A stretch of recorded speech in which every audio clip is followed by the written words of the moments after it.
What's up, y'all? My name is Ian Edwards, and welcome to the Soccer Comic Rant. And yeah, I ain't too happy, but we're gonna do this shit anyway. We're gonna talk about Man United's defeat to Arsenal and the two penalties we didn't get, and the offside goal that Arsenal scored to make it 3-1. That was never addressed by the shitty referee. Yes, I'm being that guy. And want to give a shout out to Lee's team, Southampton, for showing up and getting a point. I think it's the final point that they need. Is that 40 points? Yeah, it's 40 for us. So just be ready to lose all the rest of the games for the rest of the season. I think that's the ambition of Southampton, but let's see. And Chelsea won, right? Neil? We lost and we won. You lost and you won. Let me see. You won. Yeah, we lost to Arsenal in the midweek. Yeah, I was going to try to skip that for you, but since you want to drag that back in, all right, we will. And Spurs pull a Spurs, and Newcastle is just eating up the league, and Everton is in the relegation zone, and that feels better to me than Newcastle being in the relegation zone. We'll decide what makes each person feels better. For me, I just love that the possibility of them getting relegated is there. I don't know why that makes me happy. And we'll talk about an interview I did during Moon Tower with Charlie Asensio and when I'm going to post it. And but this is Soccer Comic Rant, and thank you for watching and listening. If you're watching on YouTube, like and subscribe, and you can comment afterwards. And we're on iTunes, Spotify, on Omni Studio, and allthingscomedy.com.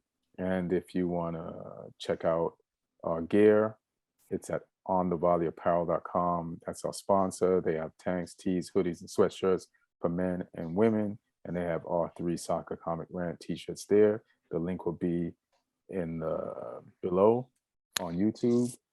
And use our promo code Comic Rant, get 20% off. But what's up, y'all? First, want to introduce Neil Chakravarty, Hey. Chelsea fan. What up? Doesn't sound happy, but we'll see. Weird lineup you put out this weekend, but we'll get to that. And let's give it up for Lee Hudson, stand-up comic from England, Southampton fan, 40 points and safe. How you feeling? What's up?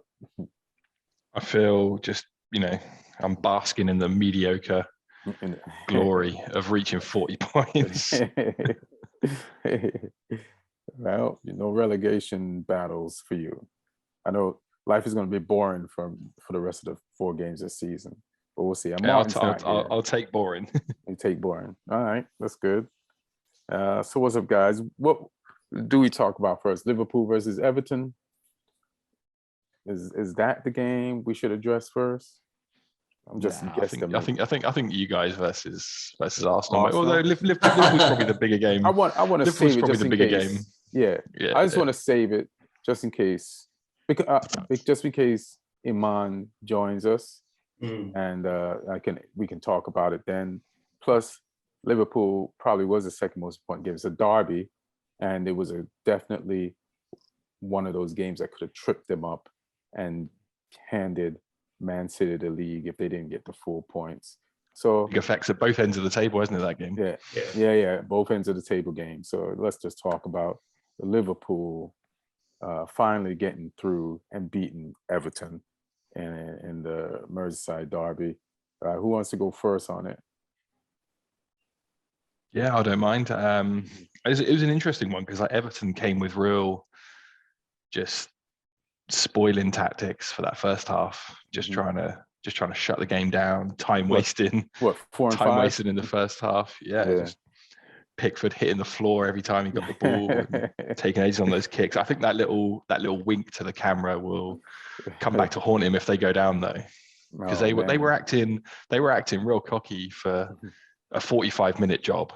It's like, nah, you can act cocky when you're reaching the 90th minute. Like you you can't be winking at the cameras first half against Liverpool. It's not a good idea. But no, it was an interesting game. Like I always felt like Liverpool had the quality to break them down. You look at the players they had on the pitch, the players they could bring off the bench. Diaz changed the game when he came on. Origi changed the game when he came on. He loves a derby, Origi, as well. Mm-hmm. I actually messaged one of my Liverpool friends when he came on. I was like, Origi will shake things up, and then within seconds he played a part in that first goal. So it was just job done by Liverpool. They took a little while to get there, but I think, like I say, I always had confidence that they had the quality to win that game eventually. And I concur with you, and I always felt like Everton had the lack of quality to eventually lose that game, which they proved me right. And I was kind of like, Everton kind of played them the way we should have played them. United should have played them, but because we've kind of changed our style, but we didn't commit to changing our style, we couldn't play them the way we did play them. And we should have played them Ali style, and we would have made it more of a game. See? Hold on one second, Emman. And so we played, I'm just talking about the Liverpool Everton game. So Everton came out defensive, 4 defenders, 5 midfielders, and whoever was left up front. You have the boy that cried wolf, Richarlison, just diving every minute. And at the nerve of Decore to foul Fabinho when he knows Richarlison, his teammate, be faking it. Like, Richarlison fakes it more than a hooker. It's always pretending that something happened that didn't happen. Just relax, bro. I want to give a shout out to a few people. Gordon, if they had a 23andMe for football players, Gordon's results would come back 80% captain material. Like, that young kid is, the desire-wise, unfazed, just playing bigger than everybody else on the team, and to be like one of the youngest players, if not the youngest player out there. Like, if they don't get relegated, it'll be because of Gordon, and not just the way he plays, but the way he's like, all right, makes everybody else on Everton feel like, shit, if this kid got courage, why the fuck don't we have enough courage to play harder? But Everton played the only way that they could play, defensively, and try to break on the counter. And it almost worked in the first half. They almost got goals, but shit ain't happened for them. And eventually, like you said, Lee, Klopp made the subs, and Origi, came out. And I think Klopp puts him in because he's tall and they're gonna go like route one and put the crosses in. But he played small man football, linked up with Salah. Salah made the cross, and boom, wing back scores, and then he gets the second goal. And Everton stay 1 point behind Man City, and still a race. Liverpool, sorry. Liverpool stay 1 point behind City, and it's still a race. Sorry, go ahead. Yeah, and Everton are two places, or 2 points behind Burnley. Sorry, 1 place behind them, 2 points. And then Everton, let's talk about them going. Like I said, I love the fact that they're in a relegation battle and that they might go down. I don't know why, but I do. I think they're among the 6 that have never been relegated. Yeah. So one less from that group.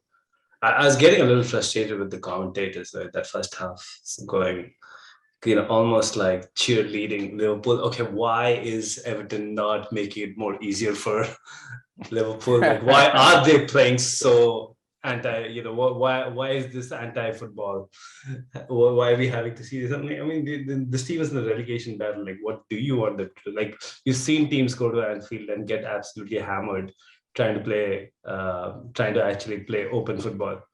So I think they did what they had to do. They just couldn't do it for long enough against, one of the best teams in the world. And you kind of expect that at some point something is gonna, like you saw that play leading up to that first goal. Salah, Origi, Salah, Trent, Robertson, like everybody, like the amount of quality that was involved in that one play, you kind of needed everything coming together to breach that Everton defense. And even after that goal, I thought that the floodgates are going to open because the wave after wave of attack kept coming in. But it wasn't easy. And I think it kind of showed that this is a team that, we know where Liverpool are on the table and we know where Everton are on the table. But I don't think Everton's going to, probably that result, the Burnley result kind of lit a fire up their ass. And they really did try and get that 1 point by hook or crook. Right. They have a game in hand, but yeah, it looks really bad because Burnley have got those wins now. Yeah. Everton don't win. Yeah, Burnley. So just because we're talking about Everton, I guess we got to talk about Burnley. Burnley won, right? Yeah. And so we all thought, including me, well, I definitely thought it was a mistake for Burnley to fire Sean Dyche. But apparently, from what I'm hearing a little bit, just watching some interviews, there's some issues with him and the players. And I think the players want to play a different way. And I think they're playing a different way now. And that way is working. So, did you hear anything going on in England about Sean Dyche and the locker room in Burnley, and that which makes it the owner's the right person and that they made the right decision in this league? A little bit, but I mean, I was saying after he got fired, like he deserved it. He was lucky he didn't go at Christmas. They'd won one game by Christmas. Mm-hmm. And I think anyone that was sort of rooting for him at that point was because of what he'd done in the past, not because of what he was doing this season. Right. Like they've been horrific this season, really under him. They've been lucky that they still had a fight because Norwich and Watford have been even worse. But I mean, 7 points in the last 3 games from, a player coach and a reserve coach, Mm-hmm. I think tells you the whole story, really. So, it's more points than, they'd got in a long time. They'd sort of, all their other points had come in really sort of little spells, a win and then loads of losses, or a draw and then loads of losses. So, yeah, it's interesting. They give themselves a real chance now as well. Like Everton have got their game in hand, but there's no guarantees they'll win it. So, it's a big last 5 games for Burnley. Yeah, this is one of the best games Everton's played away from home. It's probably the best game by far. Yeah, in a minute. And like they only play good at home. So Everton would stay up based on the amount of games they got at home compared to the ones they got on the road. But what are you guys saying about the penalty call? So what? The penalty call that they didn't get from Gordon. I looked at it. Maybe I need to look at it again.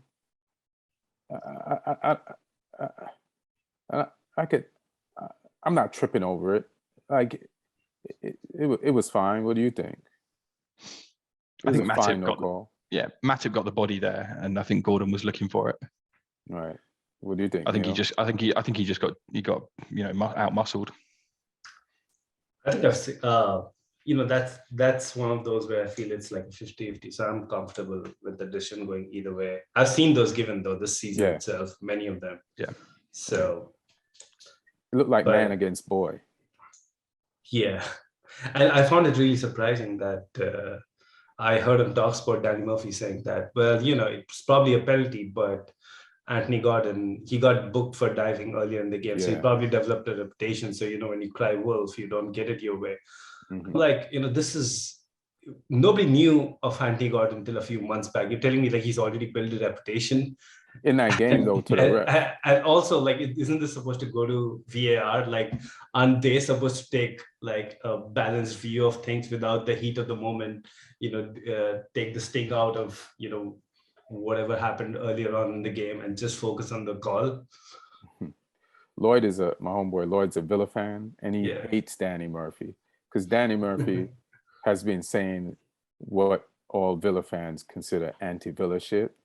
So they just hate him. So he's anti everything. He's just real negative. He's just such a sad little like angry man all the time, basically. Well, he tries to sound smart, and then Simon just slices and dices him every time, and he's almost like a sub It's like, you know, when a Wall Street guys goes to see his dominatrix. Like that's what it's like. Danny Murphy going into that radio studio every day is like, oh, you like to get beat up, like there's nothing he can do is to up his game verbally against Simon. Simon will, and Simon's an asshole too, because even if he agrees with him, he'll find some way to disagree with him and make Danny Murphy look dumb. Like, yeah, you got to have your shit together when you're talking to him. He's a good arguer. Let me just introduce you. You fixed it, Emman? Yeah, I'm good. I'm good. You good? You sure? Because I'm good. You disappeared and reappeared like you're a magician like 20 times. Hey, So I just want to check. Here. I am here to what time is it over there? You sound subdued for a winner. It's tired. It's like 1 o'clock over here. I'm tired, but like I'm be here just to talk shit to you, then go to sleep. Lee's at 1 o'clock too. Let me just introduce. We saved this game. See, they wanted to do the Arsenal Man United game first, and I was like, you know what? We'll save it because Emman said he's going to join. So we have it. Emman Idama, stand-up comic from Ireland. He's Black Irish comic, Arsenal fan. And what do you think? Let me hear what you got to say about Arsenal. So lucky win versus Manchester United. Let me hear what you got to say. It can't be a lucky win. It can't be a lucky win because like we bet you, well, that's not a lucky win. That is a win. That's a solid. Like we're coming here to take first. Okay. At the start of the season, right? Okay, at the start of the season, everybody was like, "Don't count Arsenal in the top 4. Arsenal doesn't count." Including you. No, listen, yes. Including you. Don't act like it wasn't you. I spoke to a lot of Arsenal fans, and none of y'all had faith. None. Yeah. So I don't want to hear this faith now. But now we're coming back and we are getting 4th place, which is surprising. Even me, I'm like, we can do this. We can do this. You get me? And I'm happy about it because now and I'm starting to watch the football now because I'm like, okay, there's hope for us. There's hope for the Champions League, right? You little bandwagon gunner. Listen, okay. There's been like 6-7 years of just bad results, bad season, every year disappointments. But now it looks promising. And also, right, like United, right? You guys need like special help. This is not like, let's change like the managers or no. No, there is something wrong in that club from when it comes from like the ground up. Everything is wrong. Okay, like the coaching staff needs to go. There is a bunch of players. Like I think there's like 7 or 8 players that I think that like have to leave. Name them. Let me hear these names. Okay, keep your Captain Maguire. You asshole.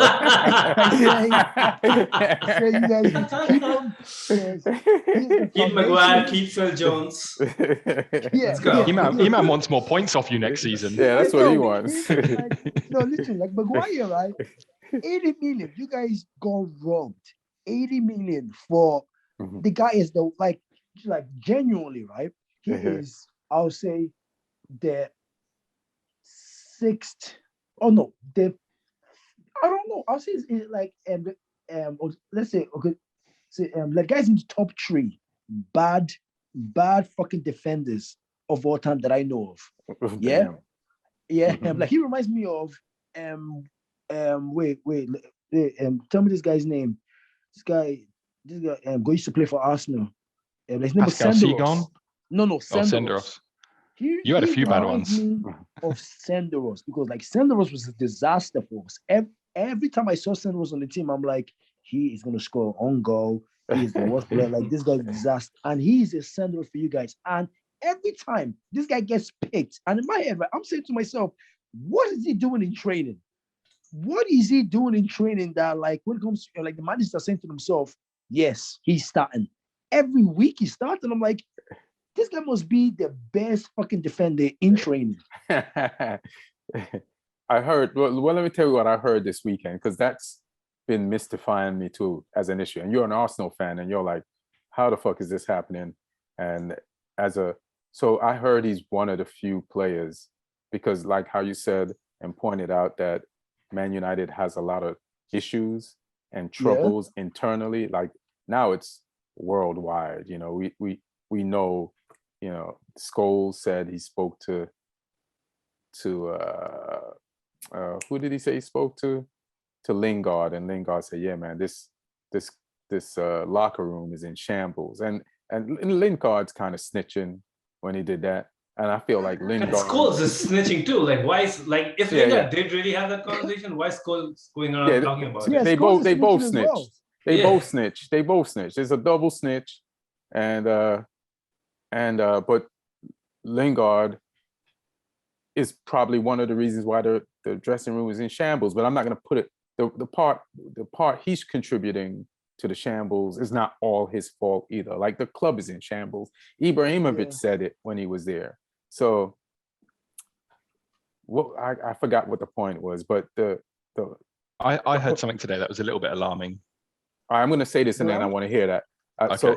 So the reason why Maguire starts, because he's one of the players who's not causing trouble. So then the coach trusts him. So it's like you're gonna play that guy. It's the only explanation. Like once somebody said that, he's not causing trouble. He's causing trouble on the pitch. He's conceding goals. He's trouble.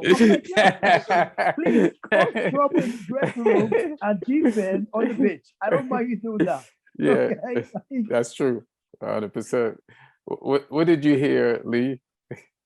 So I think it's pretty much decided. Like Ten Hag's assistants will be his assistant from Ajax, which is Mitchell van der Gag, and Steve McLaren, who, you know, he's had some rocky spells as manager, but he's a well-respected coach in this country. Like his ability as a coach is quite well respected. But apparently, when he put it to United that that's who he wanted to bring in, they kept pushing him that they wanted him to keep the current coaching staff, all of them. Fuck that! What?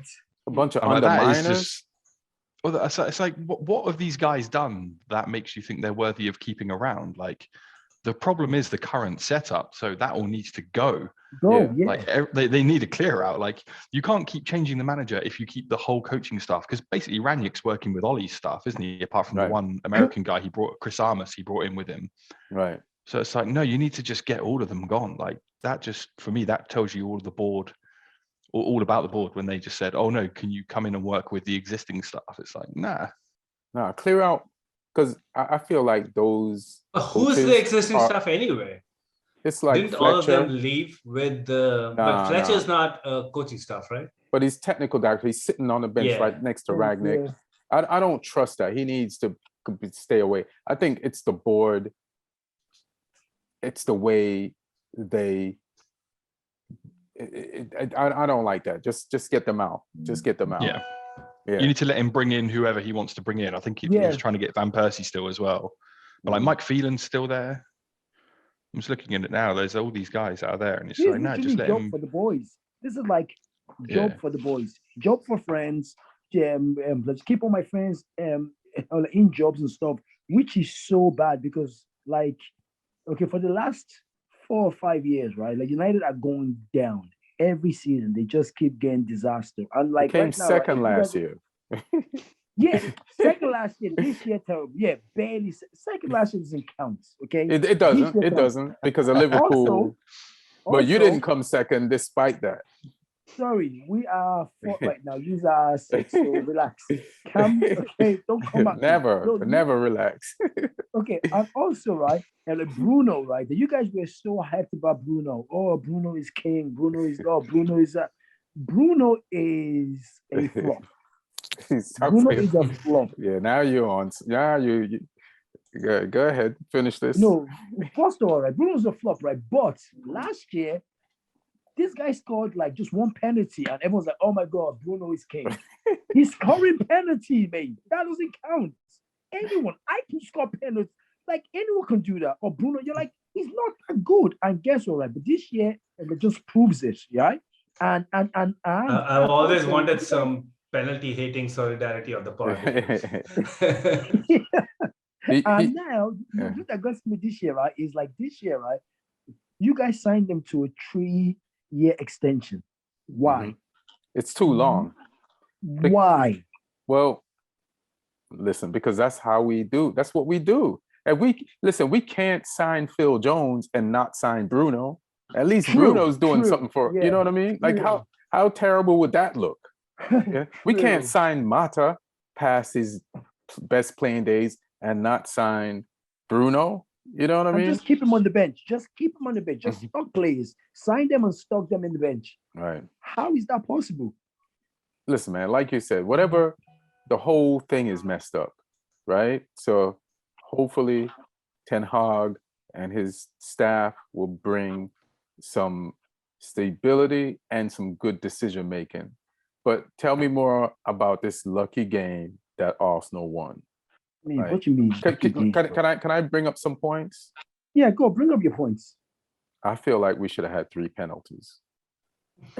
Based on the fact that you got 1. If you got that 1 penalty, we should have got 2 more. What? I feel like there was 2 penalties on Elanga that were not called. And your boy Travaris, who scored the goal, was it Travis? What's his name? Put his hands on my man, pulled his shoulder back, and he went down before he got to take the shot in the first Bruno half. should have been sent off. Bruno should have been sent off. For what? For the tackle. He was a little late. That's a yellow. That's a what? Wait, what? That's a yellow. I am happy that you're not a ref. What do you mean that's a yellow? It's a yellow. He missed the ball. The ball was gone. You can't watch those plays in slow motion like that. Sorry, VAR is there for a reason. Okay, why is VAR there? VAR did its job on that one. I'm not mad at VAR on that one. Because they are all Stevie Wonders in that fucking the camp they're in. All right. What about your last goal was offside? Xhaka's goal. No, it wasn't offside. It's obstruction. No. It's offside obstruction. Guys, please be honest, right? Did you think that last goal counted or not? Be honest. It wasn't obstruction because it was stand like. I don't trust Lee's answer, but what's your answer, Lee? It's fine. Yeah, I think the goal was fine. When the goalkeeper is looking around the offside player to see the ball coming, and then the ball comes on that side, that's okay. He was looking around his own players as well. There was loads of bodies there. Nah, it was just. Thank you, Lee. I think it was Matic, but he was up further on the line too. I don't think Matic was blocking his view as much as the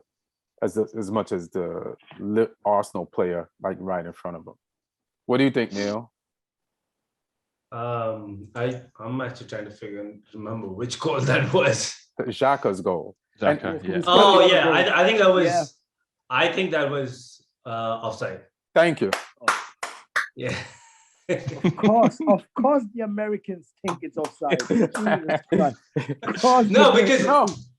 here's the thing, right? Like with the line of sight, you can literally see De Gea peeping out, trying to get a look. Right around the Arsenal player. Not just an Arsenal player. Not just an Arsenal player though, because he was trying to look through like the Manchester United players as well. But the first guy closest to him was who was that player? What's his name? Was the Arsenal player, right? It was an Arsenal player. Yeah. It was an offside Arsenal player. That guy, you know what pissed me off about that goal? Because I've seen Xhaka try that shot and not even come close. And the 2 times that he's nailed that shot was 2 different games against Manchester United.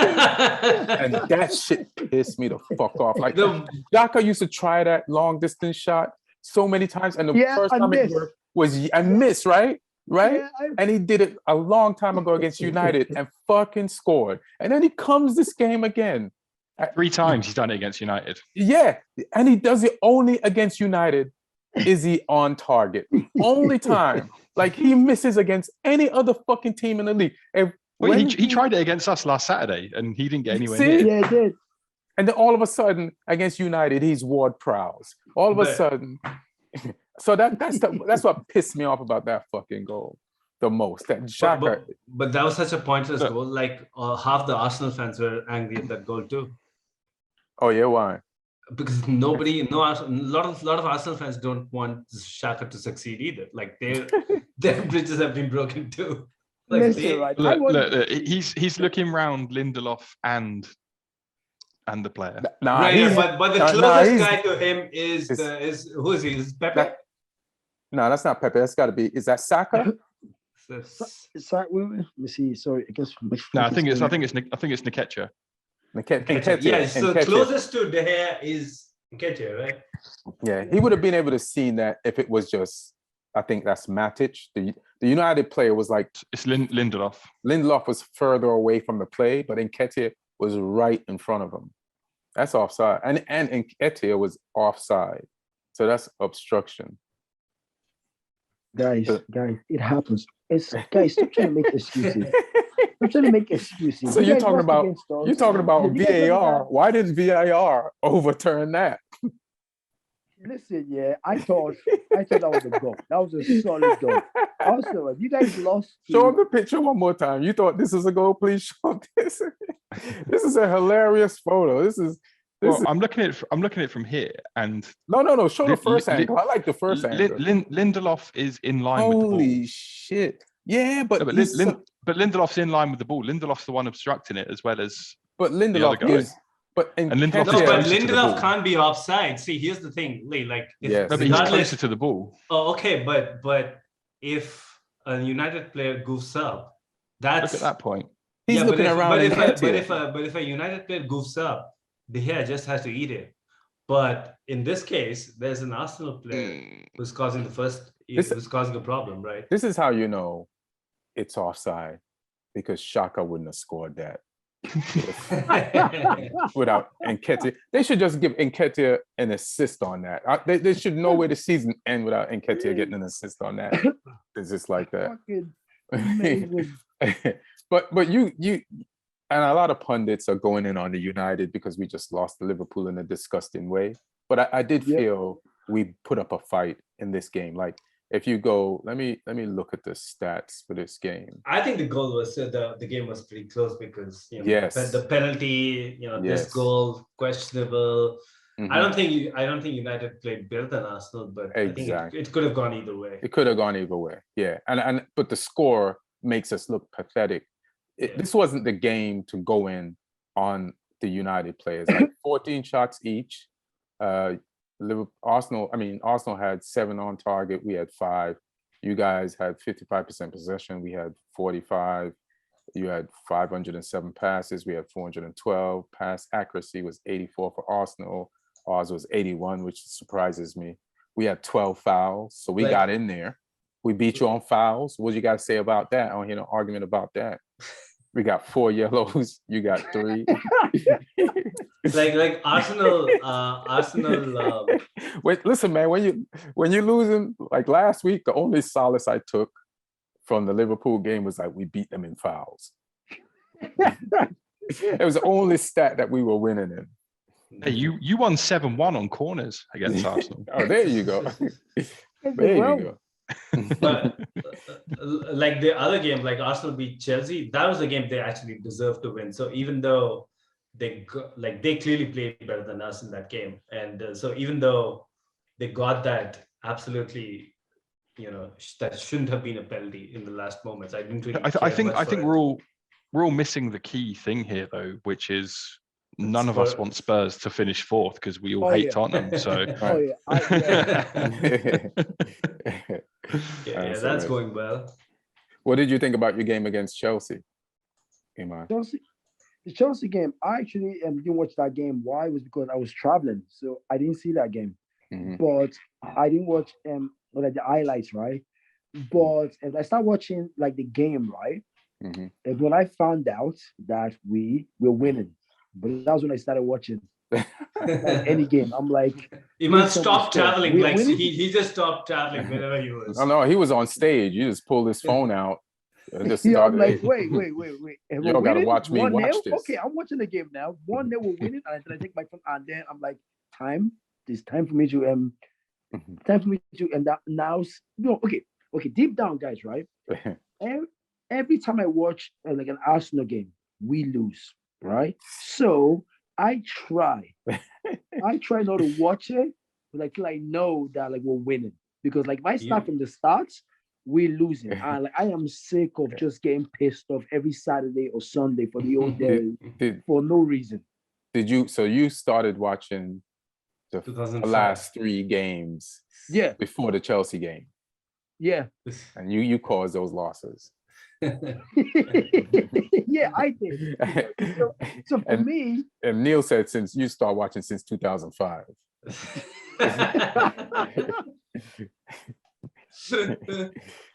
No, wait, right? Okay, so now, guys, right? Okay, please tell me, right? Do you think, right, United can come back? No. Next season. Next season? Yeah, do you think? Listen, I don't need them to come back next season. This is what I need United to do. I need us to do this right. That's all I want. So I'm patient. Some United fans will be patient and some won't.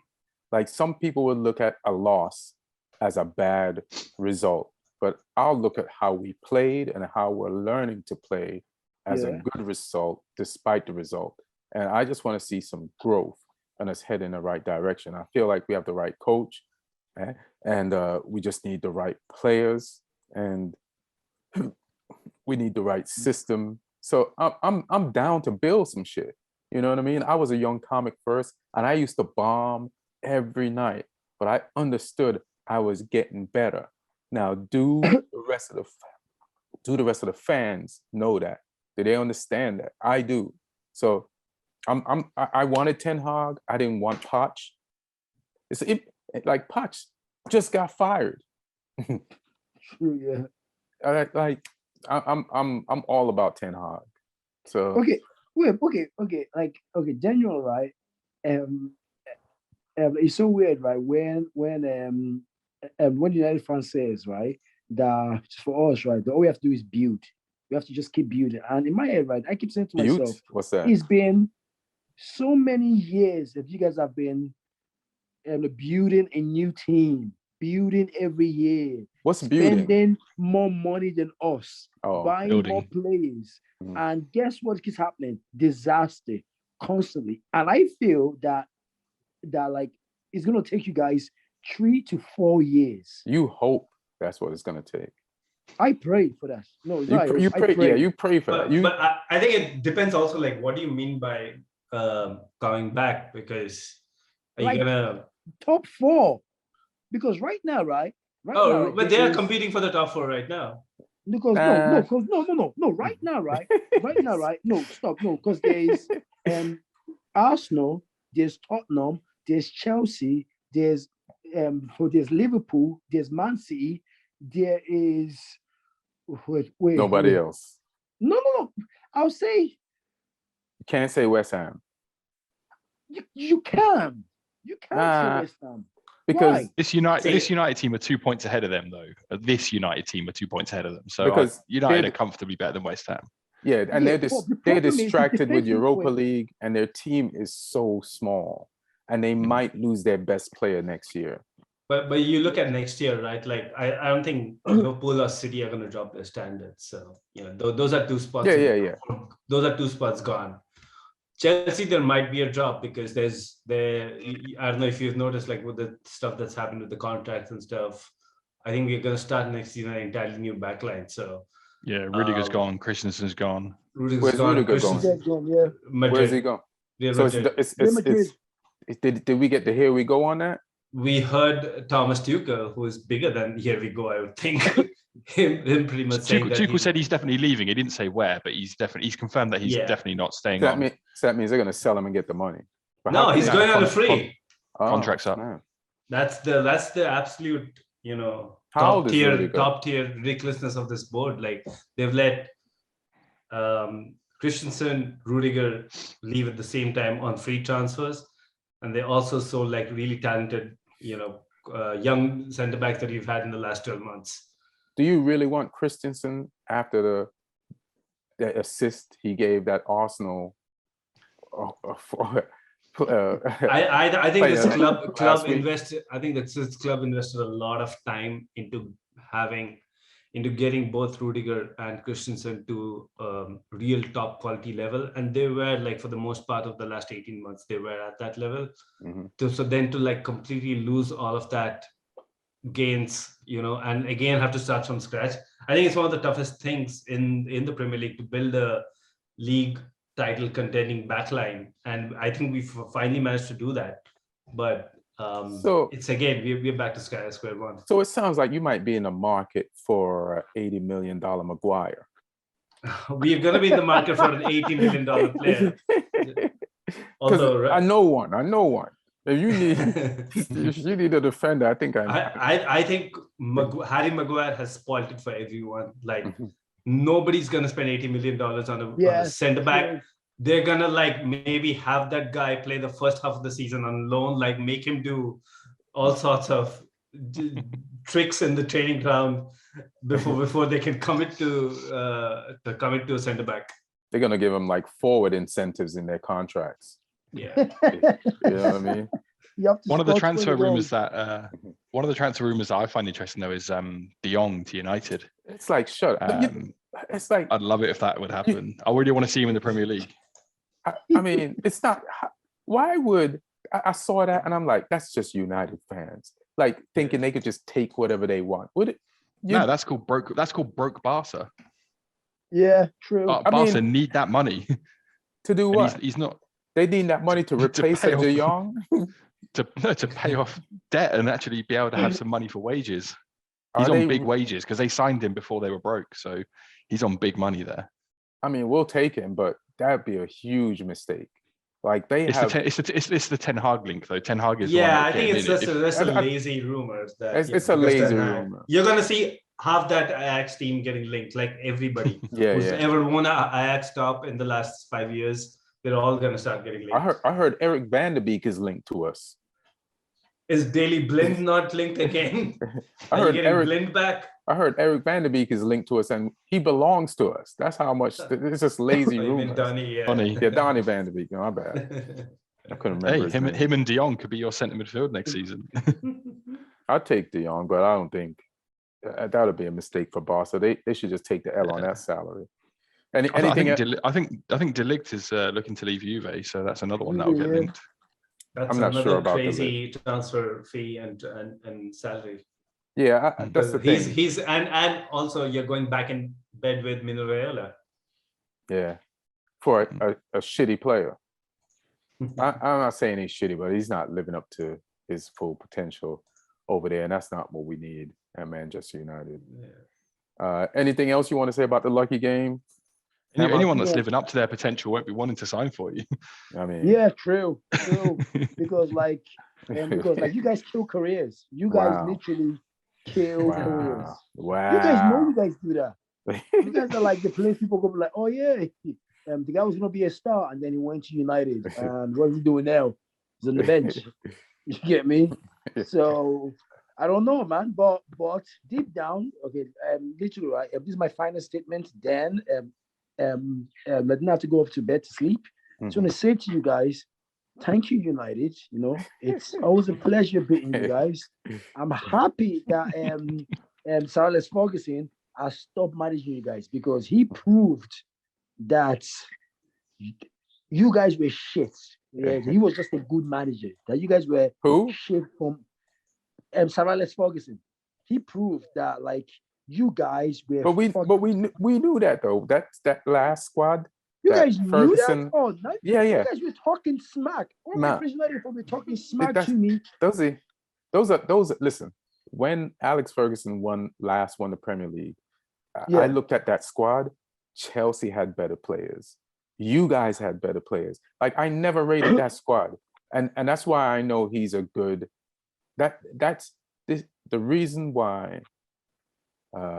Roy Keane is pissed is because he knows what Ferguson brought out of those players and what you need to have to be a United player. And to be honest, we shit on the United players, right? But we're sixth. And with the players we have, some of them, we don't even deserve to be sixth. So still, they're playing above their level at United. So I do want to give some of them credit. Would Fred start for your team? No. Why do you want to do that? Would he be on the bench at your team? He'd be in the reserves, mate. He'd be in the reserves. Would McTominay start on your team? Oh hell! No! I would cry if I. What? What about Matic?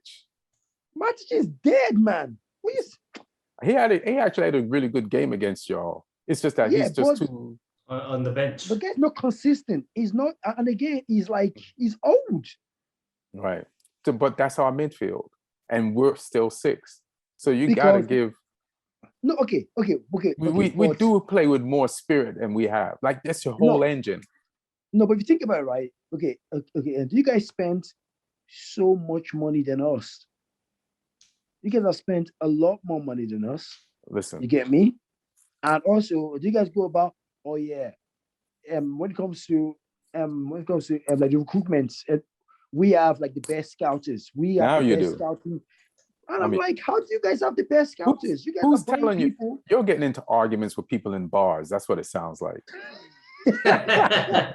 You ain't hearing that from me. We have the best scouters. We have the best. I'm like, really? You think you guys do? Okay. Keep scouting players. Keep buying players. Just keep doing it because I'm happy. But my final statement is, honestly, I am happy that we are getting 4th spot. Hopefully, touch wood. So you think you can beat Tottenham to it? Are you serious? Yeah. Yeah, I just want to hear you say. Listen, I believe in Arsenal more than I believe in Tottenham. And I remember the last time you was on the show, or even when there was a win that Arsenal won like months ago, I was like, do you believe that Arsenal is going to do it now? And you're like, nah, they always disappoint. This is the setup. Yeah, ultra. So like, I believed in Arsenal more than you. Like, and I didn't go into this game thinking we was going to win it at all.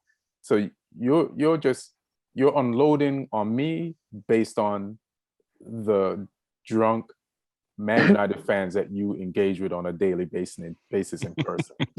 That's what I think. I think you. My only thing is acknowledge that we deserve 2 more penalties, and we're good. and we got one. And one penalty that you guys missed. Yeah, we missed it. We missed it. So you get me. 2 is too far. And I'm just saying, right? I'm just saying, yeah, lads. Honestly, it's good being back in the Champions League. Okay, well, make sure you get there first. Make sure you get there. Just the song. Oh my goodness! Just like, where's United? United. This is starting to feel like that. This is starting to feel like that Pickford wink at half time against Liverpool when it was 0-0. So no, don't do it this early. Don't do it this early. Oh yeah, don't do it. Okay, stop. Yeah. Okay, yeah. Listen, I know we ain't gonna get there. I like the range of emotions on Arsenal fans this entire week, last season. week, 10 days. Mm-hmm. It's been crazy. Let me ask you a question. How did you feel during the 3-game losing streak before the Chelsea game? I said to myself, genuinely, right, like to the boys, right? I said to my boys, listen, lads, like I'm done. I am so done with football till next year. Yeah, I'm done with like the fantasy football team that I have, right? I literally said to myself, I am done. I'm not watching football till next year. I don't want no one to talk to me about football. I am sick of this stuff. And then there's a turnaround. And in my head, I was like, wait. There's still hope. There's still hope. And since then, I've just been happy. But like, look, Arsenal, right? They play on your feelings. You get me? On your emotions. They play. They are like, you're like a dad, right? Mm-hmm. That's not your life, but the guy just keeps texting you. You get me? You're like, come back to my life or just go away. And it's like, I don't want to come back, but happy birthday. And you're like, no, leave me alone. You get me? This is getting sad. This is getting. You get me? But deep down right now, I'm listening. I think right now, right? We need 2 or 3 good players, and we're in for top 3, and they just keep building, and then top 2, and hopefully start challenging, start going. But like, to God, I hate Man City and Liverpool. It's just too good, and it's just like, it's impossible. You're like, how is this team so strong? Even till now, they are still strong, and you're like, it's coming up to the end of the season. Just stop messing up already. You get me? They have such a big squad, such good players, and also they have like the money. And also, lads, next year, Newcastle, they have the money. Yeah. You get me? Like people are saying to us, oh yeah, this thing, but Newcastle have bags of money, like just to buy anyone they want, to do just to do like a big changes, like to the league. And that could be the team when you're looking for like another team to add to the top teams. Yeah. Like that could be the team. I forgot about them, because not only do they have the money, but Eddie Howe has changed their mentality. Like, it's a different mentality. Those boys are just running through teams now. And I watch their games. They're gritty. They'll grind you down, and they'll get something out of it. So, yeah. So that is what I have to say. But hey, United, keep losing, please. No, genuinely, keep losing, because every time United lose, I just go on Twitter and just have a nice evening with a popcorn and just laugh and scroll up and watch their people go crazy. So please keep doing it. I'm gonna go to sleep, and hopefully, when it comes to like this weekend, you guys lose your next game, because it will be interesting to see. Wow, rude. Okay, rude. Well, I hope you have a peaceful night's sleep. Thank you for coming on. Have a good one. And take your rudeness to bed. All right, fam. One. See you soon, man. Thanks, man. Yeah. Emotional Emman. I always say his name wrong. So what are we on to next? Let me just bring up. So I did a podcast midweek. I was trying to get you guys on it, but they didn't have the setup in Moon Tower for it. But the good news is it went well. Like, I interviewed Charlie Asensio. He's a Austin FC rookie, and I'm gonna upload the interview probably Wednesday or Thursday, and he's from Georgia, and when he was like 14, he got put into this youth. He was in the Atlanta FC's academy, and then he went from there to this other place in Florida. I forgot the name of it, but it's on the podcast. And he was in like this under 14 development group with Josh Sargent and Sergio Dest, and one more person that's in George Weah Jr. So he played for 2 years with them. So now he went to Clemson, won the national title there, and he got drafted by Claudio Reyna. And so it's very interesting. And then my agents were there and my manager, and they liked the interview. So hopefully we'll be able to get some other players from other teams and other leagues because of how it went. And then so we got to talk about, like, remember that you wanted to do the podcast like a few 2 days, maybe Thursday or Friday. Wednesday, Thursday. So we might be able to get a guest for then. So, but we'll talk about it afterwards. Yeah. So I just wanted to bring that up, and everybody listening, you could tune into that when I upload it on Wednesday or Thursday. We'll see. What do you guys want to talk about next in the league that was important? Southampton drew 2-2. Ward-Prowse all day. What do you have to say about your game? He's closing in on Beckham for the Premier League record of free kicks scored. So another one closer. This one's a little different from him. He went low instead. But I mean, no, we were bad at the start of the game. the 2 goals we conceded were pretty scrappy. One just poor defending. The next one poor defending again, own goal. But then the Ward-Prowse goal came right on half time, injury time in the first half. So got us back in it, got people's confidence back up, and then the goal to make it 2-2 was a great finish as well. So I think it's positive that we came back from losing, because I think some of the results in recent weeks have shown a bit of mental fragility, and it's annoying that we beat Arsenal. We've got my hopes back up, thinking that we're going to try for the rest of the season. Then we just went and rolled over for Burnley midweek, which was disappointing. But no, it's good to see us back. It's a shame though Tino Livramento got a horrible injury. That looks bad, right? That looks so bad. Yeah, it looks like an ACL perhaps. Oh damn. So hopefully he makes a speedy recovery from that. I mean, he's young, so hopefully it's come up. If you're going to get that injury, it's probably a good time to have it now. So if you get that later on in your career, it finishes you. So he should come back strong. But it'd be sad to have him out for a while.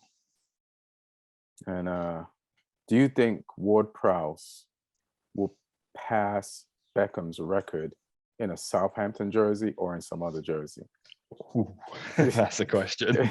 I'm not confident it will be with us. He needs. I think that put him on 14. Beckham's on 18. So I think with one more season he could do it.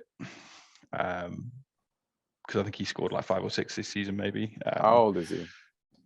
28 now, maybe 27, 28. Somebody's going to buy him. They're going to. I wouldn't begrudge him a move as well. Like if one of the bigger clubs came in for him this summer, I'd be happy for him if he got a big move, because he needs that, I think, to try and cement a place in the England team and things like that. Like he can't do that with us. He'll get in the squads, but he needs to play like European football every year to take his game to that next level. I think. I mean, I'll be happy if he stays, but also I think he's earned it if he leaves. Yeah, I think there's going to be a little bit of. I think a lot of teams are going to look at that skill set he brings. He is a really good, central midfielder, like more of a box-to-box guy, and having that ability on free kicks, corner kicks, that delivery. I think a lot of clubs are going to look at him. Yeah. The only thing is he might in a World Cup year, does he really want to go into a place where he's going to have less minutes?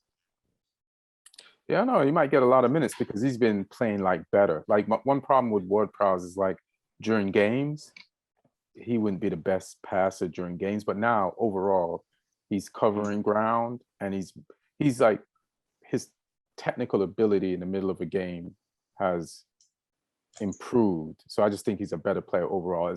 It's not just free kicks. So if somebody gets him, he's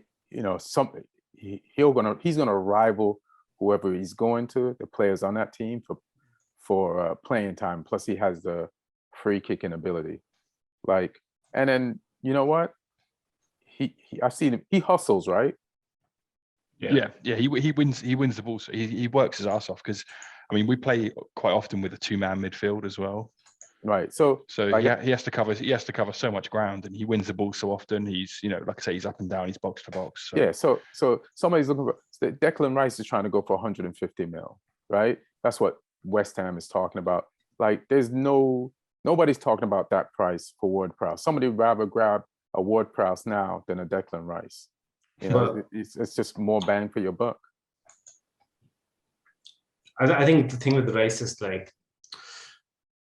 the market for DMs is significantly. I mean, the supply of quality DMs is significantly less, and the market is really good for it. Like a lot of teams need it, and there's not a lot of supply. Right. Yeah. I feel like that price is going to ruin Declan Rice's career. Yeah. Like if he goes somewhere and he plays just as effective for another team as he plays, just at the same level for another team as he plays for West Ham, that will be looked at as a failure. You're just never going to match. Well, that's only if he manages to escape in the first place. Like that's his biggest challenge. both ways. Like because of the price tag, he doesn't get out of there. Yeah. It kind of ruins his career because he's stuck at West Ham, a team that I don't know if its real ambitions are to win the league. So that it kind of kills his career as far as winning anything. Like he might win a Europa League. I mean, he said that many times that, I go to England training and we go to the camp and I'm always like, I'm surrounded by people who are competing for Premier League, competing for Champions League. So I definitely want to be part of that group. Mm-hmm. So yeah, he's made it very clear that he wants to go. Right. And he's turned down all the new contracts. So he's just, he ain't signing anything. Yeah. I mean, shouldn't have signed the first one. I can't believe that you end up signing a 5-year contract with a 1-year option available to the club. Yeah, he's locked in there for that while. He's locked until summer 2026 if they because it's I think till or summer 2025. Yeah, I know West Ham want to make some money, but they should not ruin a player's career by charging that much for him. Like if you really care about it, there's a way for you to make some money and the player to go and be happy without you saying 150 mil. But that's just Moyes talking anyway. But this is the thing, right? Like clubs, they do this and they are going to hold him to ransom. And it will eventually, the way this will end is by Declan Rice pulling an almighty tantrum, 1 week ahead of some preseason. And the fans are going to turn on him. They're going to call him a snake. They're going to call him a money hungry guy, who's disloyal, all of that. When the truth is that, the club have essentially taken advantage of a 19-year-old's lack of foresight. They groomed him. That's what the board wants in those situations, isn't it? Because if the board just turn around and sell him without a fight, like the fans will say to the board, "Why did you sell him?" But if the player, if they back the player into a corner where he feels he needs to force the move, then the player becomes the villain, not the board, and the fans, direct their anger that way. The board are happy with that. So it's all politics, isn't it? It's all just trying to play certain roles within that game, and I think it feels like one that could get ugly. Yeah. And it's like we are seeing a similar situation here, like with the whole Rudiger contract situation. Now that it is clear that he's leaving, various ends of the story are trying their best to leak the how it went down and what was offered and what was rejected. So what was offered and what was rejected? So the board's line is, well, we actually agreed to everything. We were ready to make him an offer of 200K a week, going up to 230K a week, which would make him the highest paid defender at the club and the highest paid defender all time in Chelsea history, like even past what Terry got in his prime. And this was what Rudiger wanted. But the thing is, they took so long to put that offer on the table, and then the sanctions hit, and now we are not allowed to. I think the idea is that if the sanctions didn't hit, then he would have taken up this offer, because now there is no clarity when new owners are even going to come in, and you can have an arrangement in place, in theory. But there is nothing that can be written down on paper. And, I understand if a player is feeling fidgety about their future and they don't want to take that risk, because the board, when they had all that time, this dude has been playing for Chelsea for, this is the 5th year. He's never signed a extension. And so he's always been at the salary that he's come in, which was 90K, which is pretty you got him on very, very cheap wages, and you've kept him at that. And last year, the first number that Chelsea board gave him was for the extension was 140K, which apparently the Rudiger camp were very pissed off. They were very insulted by it. So he's getting 110 euro dollar K pound per week raise. Damn, that's a lot, man. No, but Real Madrid are giving him where they're giving him the 200 going up to 250K a week, but they're also giving him a 10 million sign-on fee and a 10 million. Hold on a second. Where did Real Madrid get that money? They got financial issues. Well, this is what happens when somebody's coming on a free transfer, right? You don't have to. That's what they did with the David Alaba. They gave him a whole boat of money just because they got him on a free. And it's way cheaper than what you'd spend on a transfer fee for a player like that. Yeah, right. And they're also giving 10 million in I think the agent commission. So Chelsea was like, no, we can't set a precedent of giving somebody who is already at the club an agent commission. So agent commission. So this is an agent. So this is being done for the agent. But my point is, like, for the longest time, his demands were very reasonable, and you dilly-dallied. You didn't agree. You kind of disrespected what he means to the club. You disrespected what the manager wants, because the manager clearly wants to keep him. By the time you changed your mind, it was too late. And then, of course, the sanctions, nobody could have predicted that the sanctions hit. And also, you did all of that. You did the same stupid hardball game that Marina Granskaya does with a lot of these contracts. And when you play hardball, there are times you're gambling and you might not win. And that's what happened in these two situations.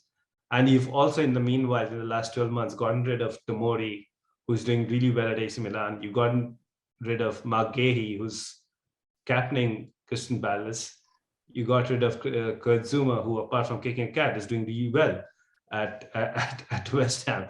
So you've completely, tanked the centre-back senior options, the mid-level options, and the young options. So next season, I think we are going to go in with a backline. I don't know what's going to be a backline.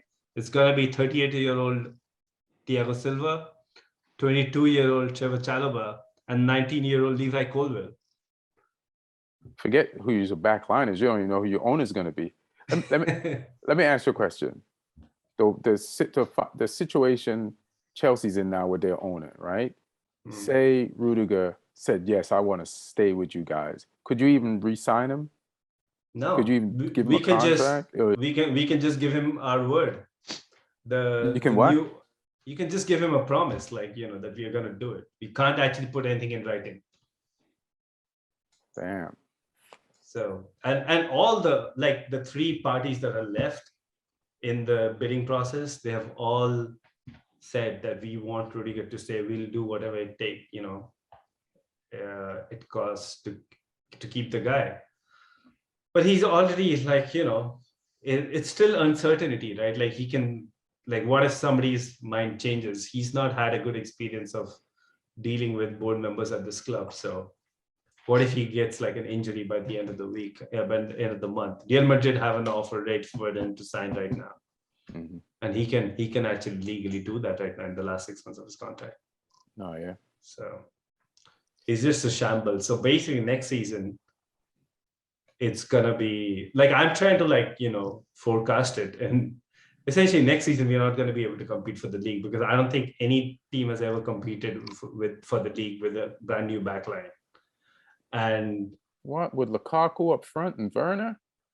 Yeah, and then Tuchel's probably gonna get frustrated because then it's gonna be near the end of his contract, and if he's not seeing a future, we might even lose Tuchel, who I think is the biggest asset the club has at this point. Yeah. Well, I can't wait for that to happen. You know how Emman was praying for us to struggle. Well, I would love to see that. See how Chelsea gets out of that. Everybody's got their own problems. What do you think about your win this weekend? 1-0 against West Ham. It was labored, it was one of these games where we took so long to get going. And then when we did get going, there were a lot of the passing outs. I'm really liking the look of Loftus-Cheek in that wing back role. He's playing it. He can cover it. I mean, I don't know if he can cover it for an entire season, but he's kind of playing in a very unique way. He's almost decided that, okay, my game is to be a box-to-box midfielder, right? Okay, so I'm going to do the same thing. just going to do it on the wing. So he's literally like, every moment, every chance he gets to like come back in the little inside, he's taking that. He's linking up well with with the number 6 position, the centre back, the right side centre back. So I think he's having a pretty strong end to the season now, and also his versatility, because he's played as a 6, he's played as obviously the 8, which is his best position. So if you go to the back 4 next season with this whole centre back situation, if he actually go to a back 4, he might be a good option there. I think that Thomas Tuchel, really likes his versatility. So I'm liking that. I think Trevor Chalobah, like with all of the Rudiger talk in the pre-match, he kind of took this chance to stake a real claim for that next. And you got Sarr. Yeah, and Sarr has been so much. And you got Chilwell coming back, and Chilwell's coming back. And but the guy I'm really excited about is Levi Colwill coming back in from Huddersfield. I think he has the potential among all the centre backs from the academy to go the highest. So you might be a little shaky, but you got a little something. It's not a complete. Yeah. I don't think we'll fall away completely, but the hope was to push on and like start competing for the league. So I don't think that's gonna happen. All right. Yeah, thank God. Did everybody enjoy Tottenham's 0-0 against Brentford? I know I did. I know that lightened up my day. Yeah, it was two consecutive games for Tottenham now where they haven't had a single shot on target. Conte ball in full effect. All of a sudden, I think teams have figured out if you don't let them counter-attack, then they ain't going to do shit. That's the thing in the Premier League. Like, the amount of staff that teams have on analysis work now, like you get figured out. Like teams will realize how to stop you. You need to have multiple ways, and it was interesting. And if Ivan Toney had been a little bit sharper in front of goal, then Brentford could have won that game. And it would have been even more hilarious than it already was. Watching Spurs drop points, and good to see Christian Eriksen turning up against his old team. I think he's come out and he said he wants Spurs to get top 4, but he didn't play like it, which I was glad about. So good point for Brentford, bad point for Spurs. Hopefully their non-winning streak can continue, because it makes us all happy. Yeah, Martin isn't here, but in the chat, I think it was great that we got a point. So Martin, you woke up Saturday or Sunday morning hoping that you would drop points to newly promoted Brentford while you're in a top 4 race against Arsenal. You're happy for that point. Like, really? All right. Great. Doesn't sound I probably like... would have warmed to Spurs by now if it wasn't for Martin. I know. But he's gotten better though, but he was annoying. He's annoying. I mean, in the chat, no, everything's huge. You know what it is? He doesn't brag about Spurs as much. He exaggerates the drama against our teams in the chat. So every text that I sent after they dropped points was just a copy and paste of what he sent me after Arsenal beat us. Huge crisis. This, whatever he wrote, it's over for Man Utd. Just all that shit. Like, I just write it back. Man City handled their business, 5-1 against Watford, just ran through them. Newcastle, Joe Linton, Gabriel Jesus scored 4. Newcastle's Joe Linton scored 3. No, is it what or 2? Because Bruno Gomez scored 1. Did you see Bruno Gomez's goal? Yeah, a little chip. Yeah, man. I feel like he's gonna be that player that he might be Newcastle's Cantona. And maybe not Cantona, but he might be that guy that they talk about forever. Like once he really gets in the flow of the Premier League like next season. Mm. Just the fact that, I mean, you know why? fans Because love him already. Fans love him already, but the fact that he had choices and he went there. You know what I mean? In the rebuilding phase, he didn't just jump on board. He chose to go there when he could have went so many other places and what he's doing now. And so I feel with like those Saudi wages, it's hardly an act of charity, but I get what you mean. yeah. No, he has taken a punt because he could easily have been a championship player next season. Right. If he got that wrong. Although he probably had a clause in there to get him out. But yeah, I mean, he's looking like a player that, bigger clubs might want to have a look at, but whether or not they can afford him, given the financial clout at Newcastle, and he probably, he's looking like he's pretty happy there. So he probably wants to stay for the project. It'll be interesting to see what business they do in the summer, how they can build around him. Mm-hmm. But yeah, he's looking the real deal so far. You think we should go to the Champions League games for tomorrow and Wednesday? Oh, Yeah, the rest of the Premier League games are boring. Yeah. I sat through Crystal Palace Leeds tonight. It was I know that was a drag. That was drag. But I'm glad Jesse Marsch got a point, because I don't want him to get dragged back into the relegation battle. That's between Everton and Burnley. Let them handle that. Stay away from them. Don't get contaminated by that bullshit. Neil, what's your thoughts on Man City versus Real Madrid tomorrow? Huge match. I think Man City's gonna do it. Because Real Madrid, I don't think they're a good team. That's why I was so disappointed with losing to them. They're gonna win La Liga.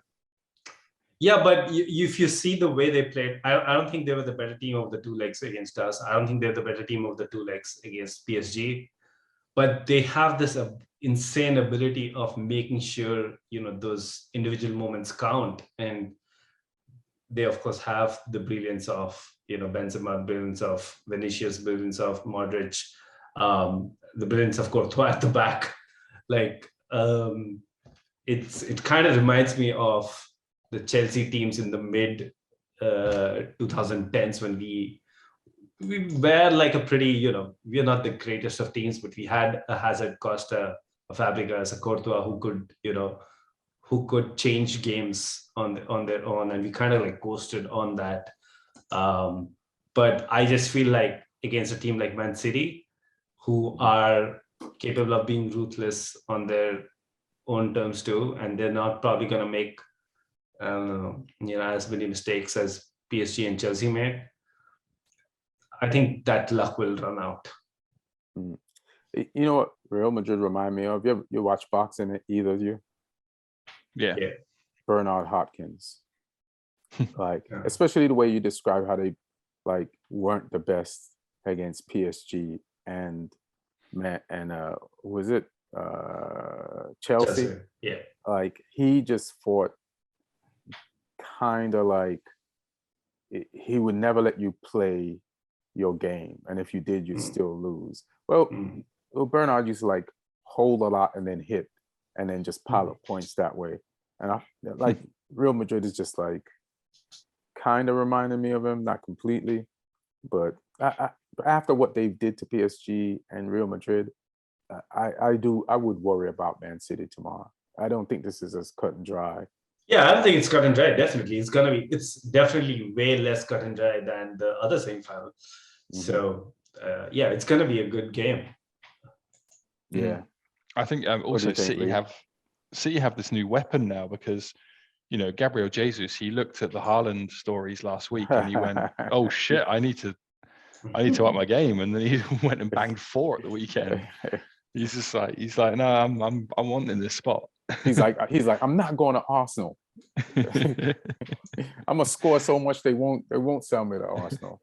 I've never seen somebody not want to go to Arsenal so bad that they score 4 on the weekend. Because I was looking at some stats, and how at Chelsea we have this big problem with our forwards scoring.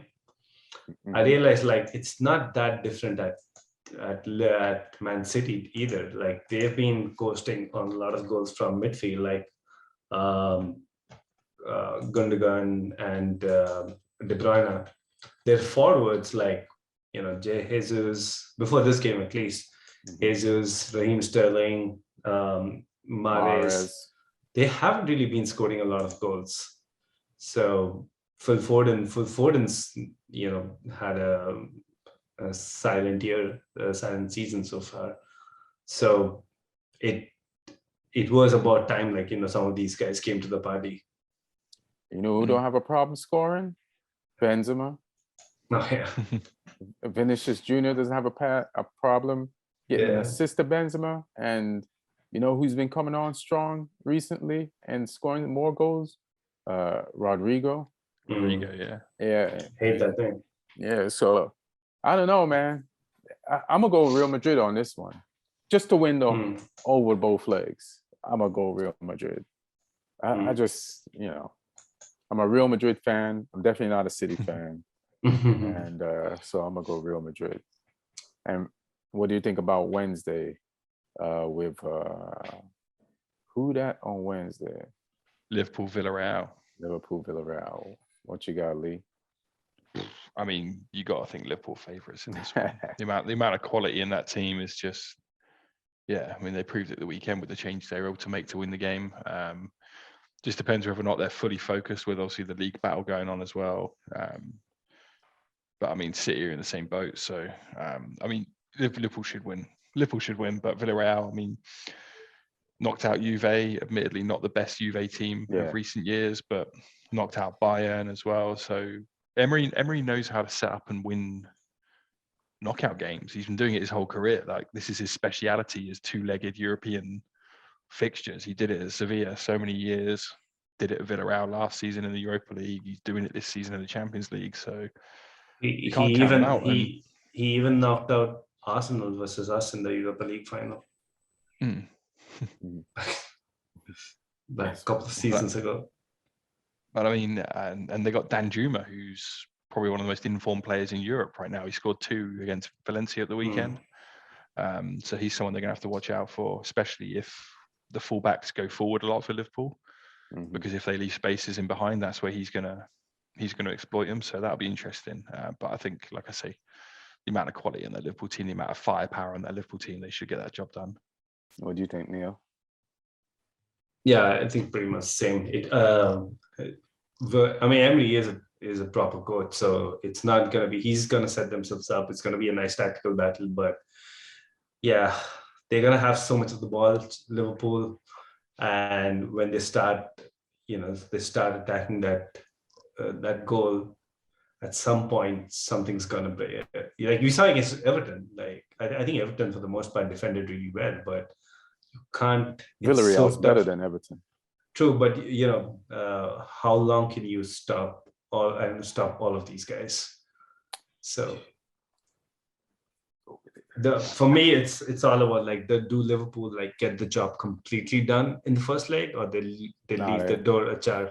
Door will be open, because I keep thinking, because then it makes the second leg really interesting, because then now you're talking about just 90 minutes and anything can happen. Yeah, the door will be open. Yeah, because one thing that I heard several times in the interview, especially when they beat Bayern, is how many hours of tape watching that they do at Villarreal. And the players think it's annoying, but they do it. And that shit, and so far, it's gotten them past, like you said, Lee, a weakened Juventus, but that is a strong Bayern. Like, that's a real team. Like, to beat a real team, like, that scares me. And if you think over 2 legs, they conceded 1 goal against Bayern. Yeah, and they could have scored more against them in the home game. Yeah, and how tough they were for us to beat them in the Europa League final. Was it last year?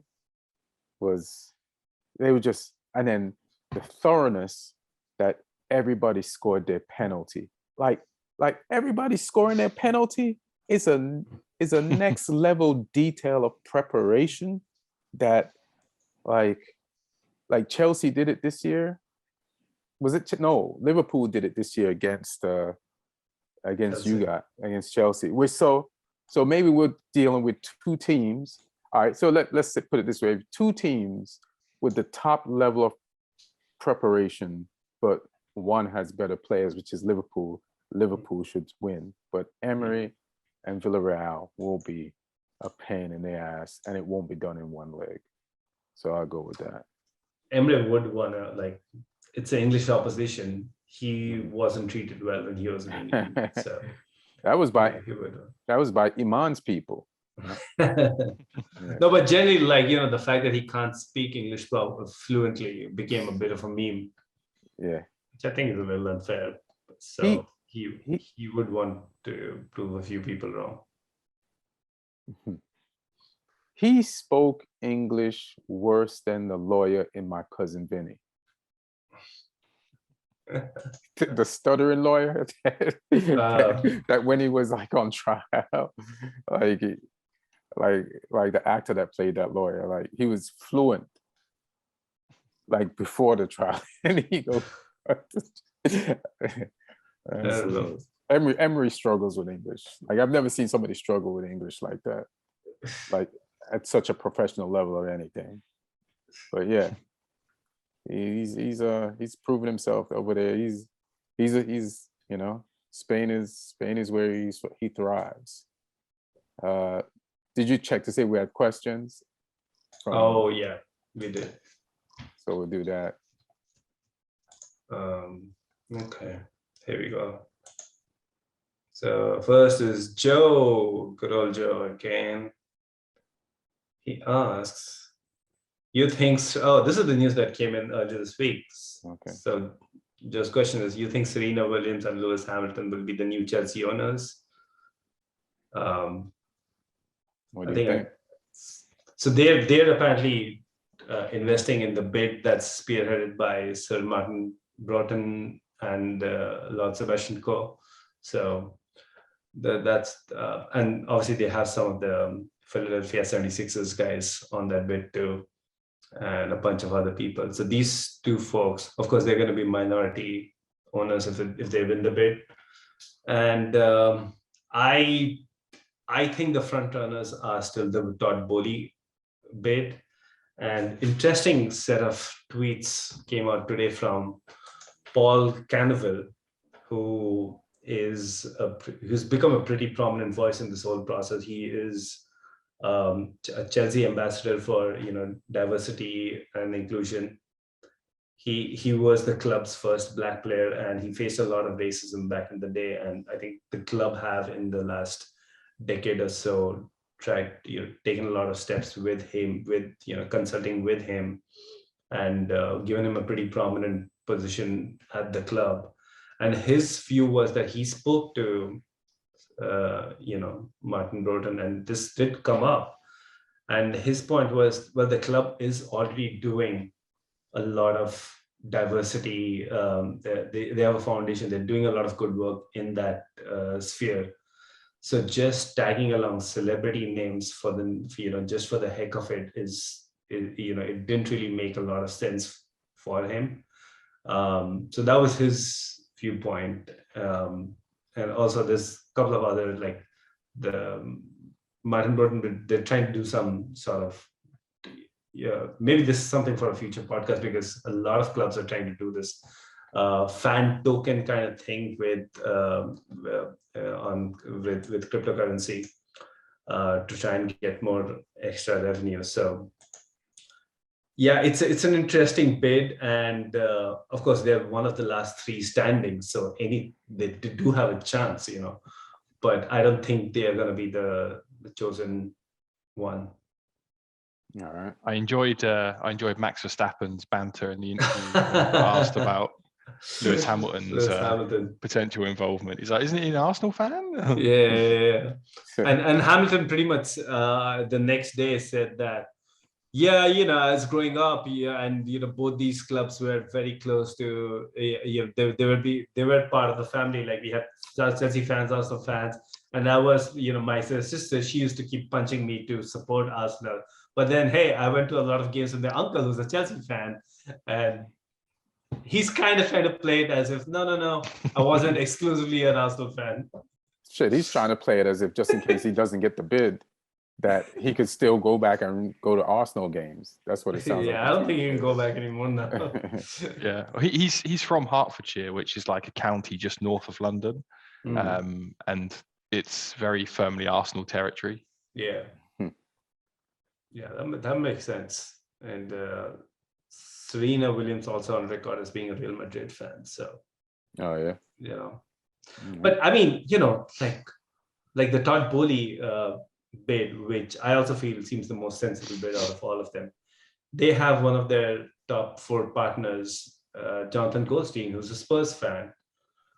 But I'm like, you know, if somebody's putting in money, they're going to do everything possible. We know how these guys work, right? They're going to do everything possible. They're not going to let their personal hate banter against Chelsea in a, you know, influence business decisions. And he's been brought in to, you know, be the property development guy, which is something that Stamford Bridge desperately needs. So, you know, as long as you're willing it's business at the end of the day, isn't it? Yeah. Mm-hmm. What else you got? All right. Question to Lee from Ola Galian. Thoughts on Southampton's recent bad form, and will Ward-Prowse stay and become a legend or try to go for a bigger club? We sort of covered this earlier. And I was saying, like, you know, I wouldn't begrudge him a move if someone comes in. I'd love him to stay. But yeah, I mean, he's earned a move if he gets it, for sure. Yeah. As Adam asks, after United finished second last season, how did it go so bad so quickly? How much time do we have? It was always bad, and part of us coming second was Liverpool's backline completely disintegrating on the pitch, and Chelsea. Half a season of Lampard, wasn't it? Yeah, by Frank Lampard. So they didn't have the right coach for the level that they could have been at. So then that got them out the way, and Spurs and Arsenal were stunk. Spurs and Arsenal. Yeah, Spurs and Arsenal stunk. So then United just waltzed into second place. And then we bought Ronaldo, Sancho, and Varane, and then felt, shit, we came second last year. Now we added these guys. We don't have to train. So, like, if we came second without these guys, we won the league. And just bad board decisions. And it's football. You have to focus on every detail on the pitch. Or in the game, you can't switch off, and you can't switch off the pitch. And we switched off the pitch for sure. So now we're 6th. And that's how we are where we are. But hopefully with Ten Hag and his new team, we get the old coaches out, and he's made some demands, and I hope those demands are met so that he can do his job to the fullest, and we can slowly work our way back to becoming Manchester United of old. What else? Adam Matheson asks, who will Chelsea's defenders be next year? Aspi gone, Rudiger gone, Christensen gone. Is Christensen gone? Yeah. Man. They're all gone. Marcus Alonso is going to play centre-back. He'll still be up the other end shooting, though. Yeah. Yeah, you got Marcus Alonso and Spilicueta as centre-backs. Aspi's gone too, so... Oh, shit. I think if you're playing a back like a 3-4-3, like Tuchel's played for the most part, I think it's going to be Chilwell, Reece, and Thiago Silva. I think we're going to buy 1 centre back. We might buy 2, but other people in the mix are going to be Trevor Chalobah and Levi Colwill. So and Maguire.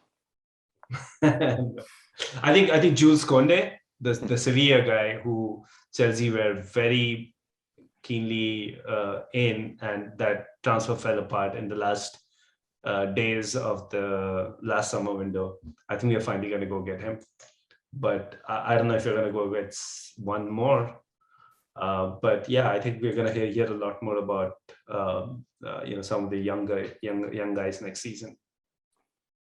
Because I think for a while you were linked with Sula from Bayern, weren't you? But then he announced he was going to Dortmund. Yeah. He signed. He re-signed up, right? Yeah. He went. He agreed to go to Dortmund. Oh yeah. Oh shit. He was out of contract as well, I think. Yeah. And Tuchel knew him from Germany as well. So. Yeah, there's going to be a lot of flux this time in the transfer market, because I think with the pandemic, the clubs are still like facing, the residual impact of the pandemic. A lot of clubs are trying to be clever, creative with free transfers and like sign-ons. But I think our disadvantage is that we aren't able to get any of our planning done right now. And the longer this lingers, the whole ownership situation, we're probably going to be a couple of weeks, maybe months behind every other club when it comes to hopefully contending for these players. So yeah, that's another disadvantage. Like it's a domino effect of things that have happened in the last few months. So God's plan, baby. Hey, I mean, like I've been such a big academy backer. Like there is a silver lining in all of this for me. Like I'd be really excited if I get to see some of these guys. Oh, you're gonna see them. Get chances, and I think in the long run they'll be fine. It's just gonna be. It's also like with defenders, the Premier League is such a brutal league. Your mistakes get exposed, unlike nowhere else. And also fans are ruthless. Like there is no learning curve. I did hear though. I did hear Gallagher was a little bit upset with the decision not to let him play. Yeah. The FA Cup game. Yeah. I mean, I'd expect him to be upset. But hey, Connor, we're gonna play a lot more FA Cup semi-finals. Okay, this is not the last FA Cup semi-final you're gonna be in. Just hold your horses. I don't think he's interested in Chelsea like that. That's just my feeling. I feel like he'd rather stay at Crystal Palace and build with them.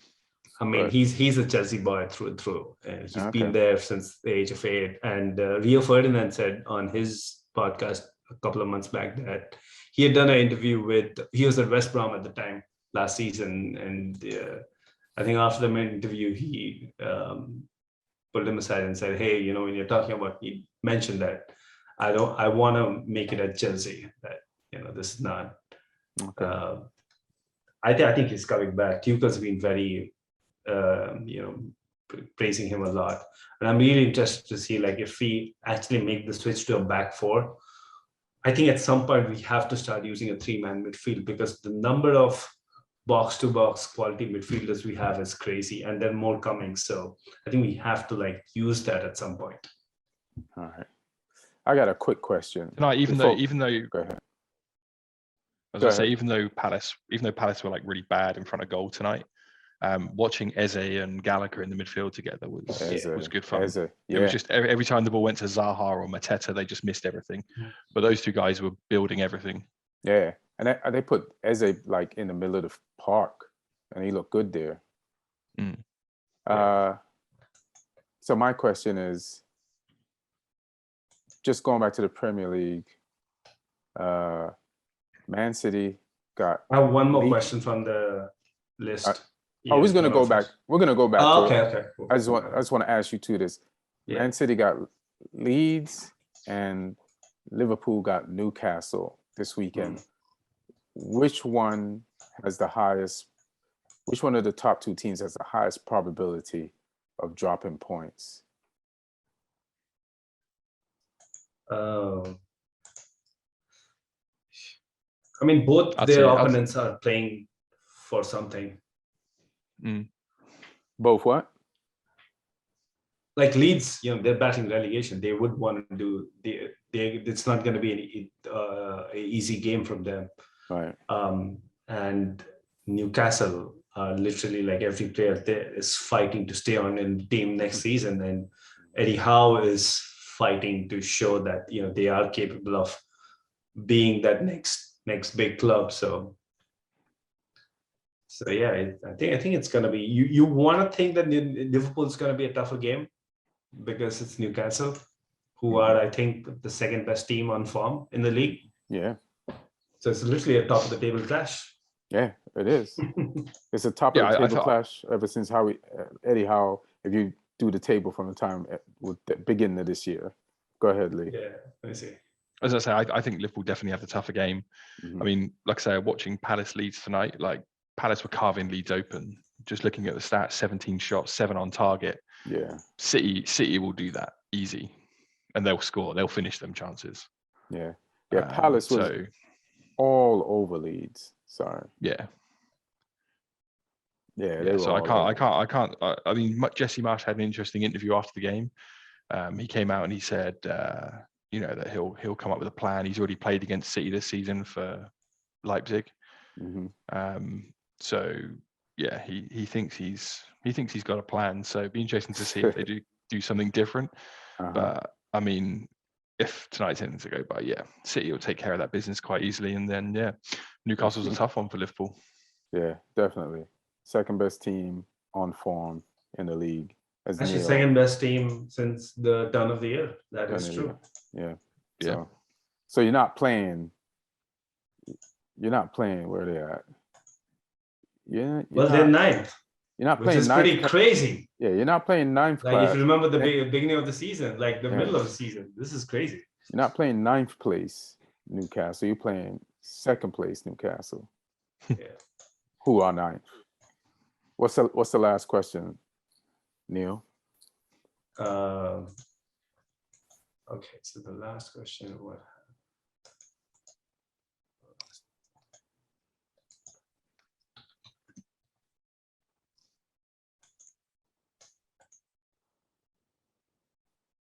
Okay.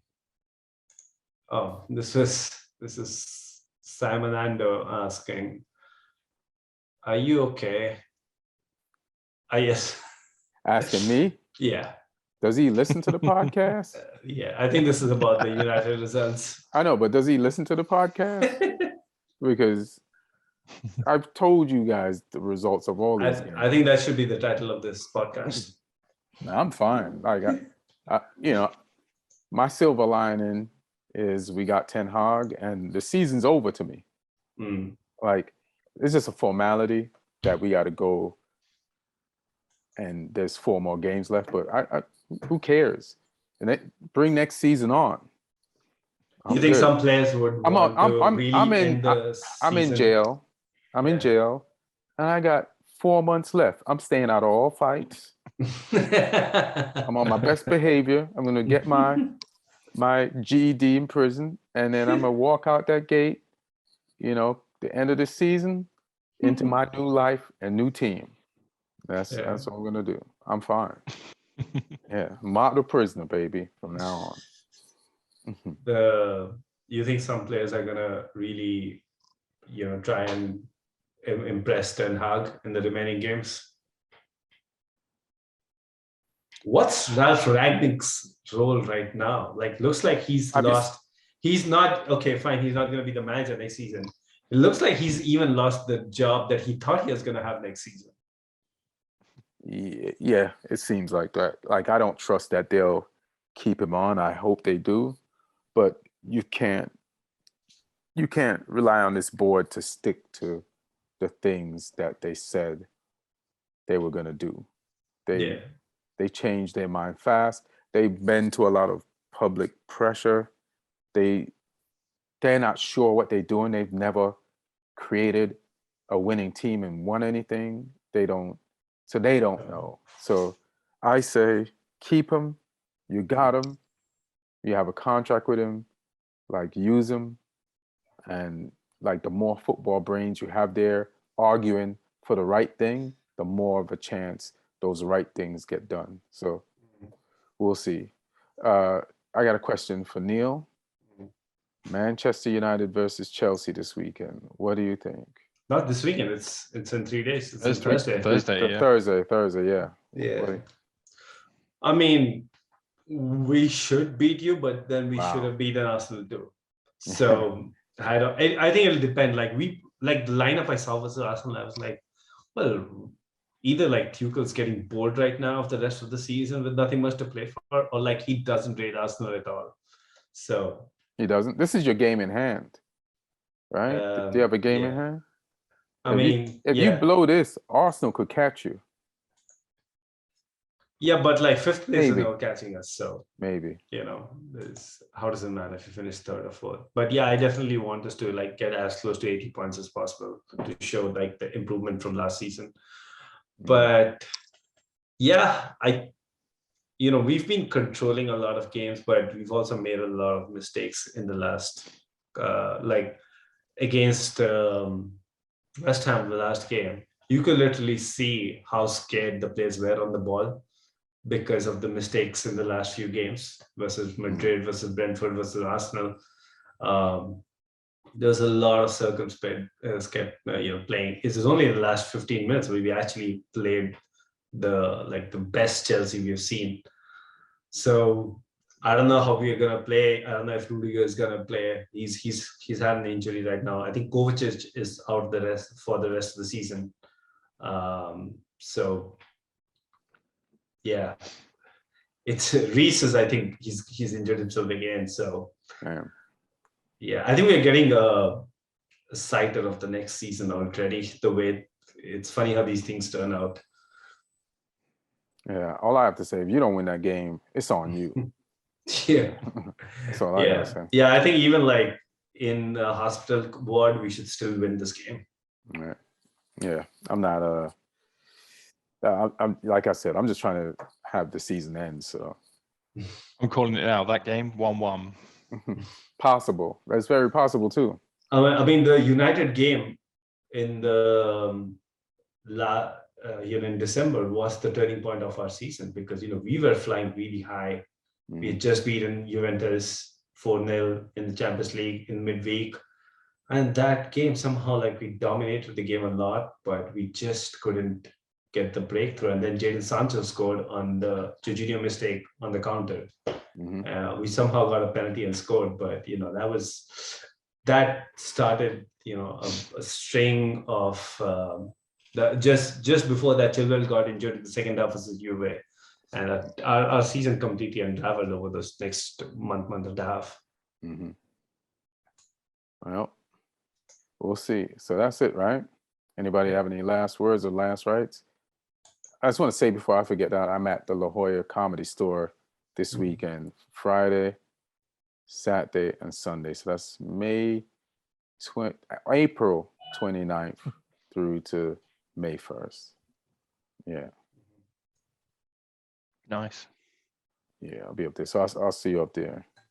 Neil, come through. All right. See you. All right. Oh, 29th? Damn. Yeah. I might be out of town, but I'll let you know. All right, cool.